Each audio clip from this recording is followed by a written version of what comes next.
அபூஜஹல்கிட்ட கேட்டாங்க. நாமும் மக்காவில் இருக்கோம், அவங்க மதீனாவில் இருக்கிறாங்க. அவங்களும் படைபலம் அதிகமாயிடுச்சு. எதுக்கு தேவையில்லாமல் சண்டை போட்டு நமக்கும் உயிரிழப்பு, அவர்களுக்கும் உயிரிழப்பு? யார் அவர்? முகமது யார் ஸல்லல்லாஹு அலைஹி வஸல்லம்? நம்முடைய குறைஷி வம்சத்தை சேர்ந்தவர் தானே. அவர் சொல்லக்கூடிய அந்த கலிமாவை ஏற்றுக்கிட்டா என்ன தப்பு என்று ஒருத்தர் கேட்கிறார். அபூஜஹலுடைய கூட்டாளிகள் 2 வாசகம், லா இலாஹா இல்லல்லாஹ் முஹம்மது ரசூலுல்லாஹ், ஏற்றுக்கிட்டா என்ன தப்பு இருக்கு? ஏன் நம்ம ஜென்மமாக சண்டை போட்டுக்கிட்டு கிடக்கணும்? இவ்வளோ சண்டை போடணும், நம்ம ஏற்றுக்கலாமே என்று அபூஜஹலிடம் சொன்னபோது அபூஜஹல் சொன்னான், நண்பர்களே, நமக்கு கூட அந்த ஈமான் கிடையாது. ஈமான்னா என்னன்னு அவன் விளங்கி வச்சிருந்தான்.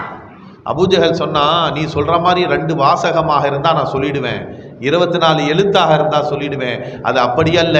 லா இலாஹா இல்லல்லாஹ் முஹம்மது ரசூலுல்லாஹ் என்று ஒருத்தன் சொல்லிட்டான்னு சொன்னா அவனுடைய அறிவை முகமது ரசூலுல்லாஹ்வுடைய காலடியில் போட்டுறணும். அதுக்கு பேர் தான் லா இலாஹா இல்லல்லாஹ் முஹம்மது ரசூலுல்லாஹ்னா. தனக்கென்று சுயமான ஒரு அறிவே இருக்கக்கூடாது, தனக்கென்று சுயமாக யோசிக்கவே கூடாது, தனக்கென்று ஒரு நஃப்ஸே இருக்கக்கூடாது.